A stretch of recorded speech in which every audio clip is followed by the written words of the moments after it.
Hello everyone, welcome to only success. इस video में हम क्लास 10th हिंदी स्पर्श की बुक का चैप्टर 1 साखियाँ के क्वेश्चन आंसर्स देखेंगे। तो सबसे पहला क्वेश्चन है, मीठी वाणी बोलने से औरों को सुख और अपने तन को शीतलता कैसे प्राप्त होती है। तो आंसर है, मीठी वाणी बोलने से औरों को सुख और अपने तन को शीतलता प्राप्त होती है क्योंकि मीठी वाणी बोलने से मन का अहंकार समाप्त हो जाता है। यह हमारे तन को तो शीतलता प्रदान करती ही है तथा सुनने वालों को भी सुख तथा प्रसन्नता की अनुभूति कराती है। इसलिए सदा दूसरों को सुख पहुँचाने वाली व अपने को भी शीतलता प्रदान करने वाली मीठी वाणी बोलनी चाहिए। तो हम अच्छे से बात करते हैं ना, तो दूसरों को भी अच्छा लगता है और हमें खुद को अच्छा फील होता है अगर हम अच्छे से बिहेव करते हैं सबके साथ। तो नेक्स्ट है, दीपक दिखाई देने पर अंधियारा कैसे मिट जाता है, साखी के संदर्भ में स्पष्ट कीजिए। तो दीपक में एक प्रकाश पुंज होता है जिसके प्रभाव के कारण अंधकार नष्ट हो जाता है। इसी प्रकार मन में ज्ञान रूपी दीपक का प्रकाश फैलते ही मन में छाया, भ्रम, संदेह और भय रूपी अंधकार समाप्त हो जाता है। तो दीपक के प्रकाश पुंज से, यानी कि जब दीपक जलाया जाता है तो हर तरफ रोशनी हो जाती है। इसी प्रकार से अगर मन में हमारे दीपक जल जाए तो हमारे मन का जो भ्रम, भय, संदेह है सब मिट जाता है। नेक्स्ट क्वेश्चन है, ईश्वर कण कण में व्याप्त है पर हम उसे क्यों नहीं देख पाते। ईश्वर हर जगह है पर हमें दिखाई क्यों नहीं देते हैं। तो आंसर है, ईश्वर कण कण में व्याप्त है और कण कण ही ईश्वर है। ईश्वर की चेतना से ही यह संसार दिखाई देता है। चारों ओर ईश्वरीय चेतना के अतिरिक्त कुछ भी नहीं है, लेकिन यह सब कुछ हम इन भौतिक आंखों से नहीं देख सकते। जब तक ईश्वर की कृपा से हमें दिव्य आँखें, दिव्य चक्षु नहीं मिलते, तब तक हम कण कण में ईश्वर के वास को नहीं देख सकते और ना ही अनुभव कर सकते हैं। तो हर कण में ईश्वर है, यानी कि भगवान हर तरफ है, मगर हमें दिखाई क्यों नहीं देते?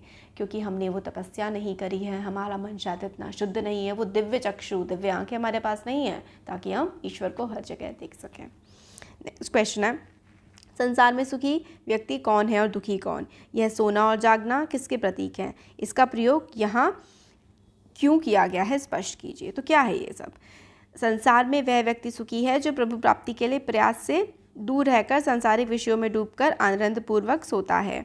इसके विपरीत वह व्यक्ति जो प्रभु को पाने के लिए तड़प रहा है, उसे वियोग से दुखी है, वही जाग रहा है। यह सोने का प्रयोग प्रभु प्राप्ति के प्रयासों से विमुख होने और जागना प्रभु प्राप्ति के लिए किए जाने वाले प्रयासों का प्रतीक है। इसका प्रयोग मानव जीवन में सांसारिक विषय वासनाओं से दूर रहने तथा सचेत करने के लिए किया गया है। तो ये कहा है कि जो इंसान ईश्वर की भक्ति में लीन है, ईश्वर को खोजने के लिए प्रयासरत है, वही जागा हुआ है, बाकी सब सोए हुए हैं जो इस दुनिया के सुखों में डूबे हुए हैं। नेक्स्ट है, अपने स्वभाव को निर्मल रखने के लिए कबीर ने क्या उपाय सुझाया है। तो आंसर है इसका, अपने स्वभाव को निर्मल रखने के लिए कबीर ने निंदक को अपने निकट रखने का सुझाव दिया है, क्योंकि वही हमारा सबसे बड़ा हितैषी है। अन्यथा झूठी प्रशंसा कर स्वार्थ सिद्ध करने वाले तो अनेक मिल जाते हैं। निंदक बुराइयों को दूर कर सद्गुणों को अपनाने में सहायक सिद्ध होता है। निंदक की आलोचना को सुनकर आत्मनिरीक्षण कर शुद्ध व निर्मल आचरण करने में सहायता मिलती है। तो कबीर कहते हैं कि जो आपकी यहाँ बुराइयाँ करता है उसको हमेशा अपने पास रखें, क्योंकि वो अगर आपकी बुराई करता है तभी तो आप अपनी उन बुराइयों को ठीक कर पाते हैं या फिर सुधारने की कोशिश करते हैं। इसलिए जो आपकी बुराइयाँ करता है, आपका निंदक है, उसको हमेशा अपने पास रखें। क्वेश्चन 6 है, एको आशिर पीव का पढ़े सुपंडित होए। इस पंक्ति के द्वारा कवि क्या कहना चाहते हैं? तो एको आखिर पीव का पढ़े तो पंडित होए, पंक्ति के माध्यम से कवि ये कहना चाहते हैं कि संसार में पीव अर्थात ब्रह्म ही सत्य है, उसे पढ़े जाने के बिना कोई भी पंडित या ज्ञानी नहीं बन सकता। यानी कि जो ईश्वर की भक्ति नहीं करता है, ईश्वर को जो नहीं जानता है, वो कुछ भी पढ़ ले, वो पंडित नहीं हो सकता। नेक्स्ट क्वेश्चन 7 है, कबीर की उद्गृत साखियों की भाषा की विशेषता स्पष्ट कीजिए। तो क्या विशेषता है कबीर की जो साखियाँ हैं उनकी भाषा की? तो आंसर है, कबीर की साखियों की भाषा की विशेषता ये है कि यह जन भाषा है। उन्होंने जन चेतना और जन भावनाओं को अपनी सधुकड़ी भाषा द्वारा साखियों के माध्यम से जन जन तक पहुँचाया है। इसलिए डॉक्टर हजारी प्रसाद द्विवेदी ने इनकी भाषा को भावनुरूपिणी माना है। अपनी चमत्कारिक भाषा के कारण आज भी इनके दोहे लोगों की जुबान पर हैं। तो जो कबीर की भाषा है वो बहुत अच्छी है, जन जन की, लोगों की भाषा है, और उनकी जो भाषा के दोहे हैं वो लोगों के दिल को छू जाते हैं। इसलिए डॉक्टर हजारी प्रसाद कहते हैं कि इनकी भाषा तो कबीर की चमत्कारी है, आज भी इनके दोहे लोगों की जुबान पर हैं। एको आशिर पीव का पढ़े सु पंडित होई, इससे कवि क्या कहना चाहते हैं? ये वाला पंडित कवि यही कहना चाहते हैं कि बिना जो है ब्रह्म को पढ़े कोई भी इंसान ज्ञानी या फिर पंडित नहीं बन सकता। नेक्स्ट है बिरह भुवंगम तन बसे मंत्र न लागय कोई। इसका हमें भाव स्पष्ट करना है।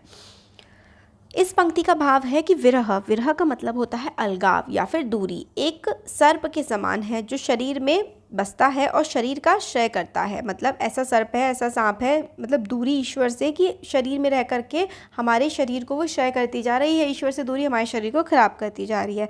इस विरह रूपी सर्प पर किसी भी मंत्र का प्रभाव नहीं पड़ता, क्योंकि यह विरह ईश्वर को ना पाने के कारण सताता है। जब अपने प्रिय ईश्वर की प्राप्ति हो जाती है तो वह विरह रूपी सर्प शांत हो जाता है, समाप्त हो जाता है, अर्थात ईश्वर की प्राप्ति ही इसका स्थायी समाधान है। तो मतलब जब तक ईश्वर की प्राप्ति नहीं होती तब तक जो व्यक्ति ईश्वर की प्राप्ति के लिए लगा होता है उसको ऐसा लगता है कि उसके शरीर में जैसे कि सर्प लौट रहा हो, यानी कि उसको सांप काट रहे हो। जब ईश्वर की प्राप्ति हो जाती है तो उसको सर्व शांति, बहुत ज़्यादा शांति मिल जाती है। कस्तूरी कुंडली बसय मृग ढूंढे बनमाही। इसका क्या मतलब है? इस पंक्ति का भाव है कि भगवान हमारे अंदर ही वास करते हैं। जैसे हिरण की नाभि में कस्तूरी होती है पर वह उसकी खुशबू से प्रभावित होकर वो चारों ओर फिरता है, ठीक उसी प्रकार से मनुष्य ईश्वर को विभिन्न स्थानों पर ढूंढने की कोशिश करता है, किंतु ईश्वर तीर्थों, जंगलों आदि में भटकने से नहीं मिलते, वो तो अपने अंतःकरण में झांकने से ही मिलते हैं। तो कबीर कहते हैं कि ईश्वर को आप ढूंढने के लिए कहाँ कहाँ भटकते रहते हैं, बट ईश्वर तो आपके अंदर ही है। जैसे जो मृग है वो कस्तूरी को ढूंढने के लिए पूरे कस्तूरी की खुशबू से पूरे जंगल को महकाता है और हर जगह ढूंढता रहता है कस्तूरी कहाँ है, बट कस्तूरी तो उसके खुद के अंदर ही होती है। नेक्स्ट है जब मैं था तब हरि नहीं, जब हरि है मैं नहीं। इसका भाव है कि जब मनुष्य के भीतर अहम, अहंकार की भावना अथवा अंधकार विद्यमान रहता है तब तक उसे ईश्वर की प्राप्ति नहीं होती। अहम के मिटते ही ईश्वर की प्राप्ति हो जाती है, क्योंकि अहम और ईश्वर दोनों एक स्थान पर नहीं रह सकते। ईश्वर को पाने के लिए उसके प्रति पूर्ण समर्पण आवश्यक है। तो ईश्वर को पाने के लिए हमें ईश्वर की संपूर्ण पूरी तरीके से भक्ति करनी चाहिए या फिर करनी पड़ती है। जब तक हमारे अंदर अहम है, घमंड है, तब तक हमें ईश्वर की प्राप्ति नहीं हो सकती, और जब हमें ईश्वर की प्राप्ति हो जाती है तो कोई घमंड हमारे मन में बचता ही नहीं है। नेक्स्ट क्वेश्चन है पोथी पढ़ी पढ़ी जग मुहा पंडित भयाना कोय। इसका क्या मतलब है? इसका अर्थ है कि पोथी एवं वेद पढ़ पढ़कर संसार थक गया, लेकिन आज तक कोई भी पंडित नहीं बन सका। अर्थात ईश्वर के प्रेम के बिना, उसकी कृपा के बिना कोई भी पंडित नहीं बन सकता, तत्व ज्ञान की प्राप्ति नहीं कर सकता। यानी कि ईश्वर के ज्ञान के लिए आपको ईश्वर की भक्ति प्रेम से करनी पड़ेगी। बिना प्रेम के चाहे आप कितने ही शास्त्र और वेद पढ़ लीजिए, आप पंडित नहीं बन सकते, यानी कि ज्ञानी नहीं बन सकते बिना ईश्वर की सच्चे प्रेम के और भक्ति के। तो ये कुछ क्वेश्चंस थे, होपफुली आपको पसंद आए होंगे। Thank you.